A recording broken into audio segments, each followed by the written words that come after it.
কোম্পানির সম্পদ তহবিল ক্রয় করতে পারি। এটি শুধুমাত্র 8 গ্রেডের স্থায়ী কর্মচারীদের জন্য একটি বিশেষ সুবিধা। এই তহবিল আমাদের জন্য অতিরিক্ত আয়ের উৎস হতে পারে।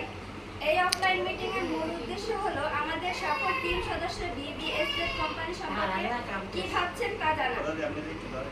আমরা যারা বিবিএসজেড এর স্থায়ী কর্মচারী হয়েছি, আমাদের দায়িত্ব হলো যারা এই কাজে যুক্ত হতে আগ্রহী তাদের সমস্যা সমাধানে সহযোগিতা করা।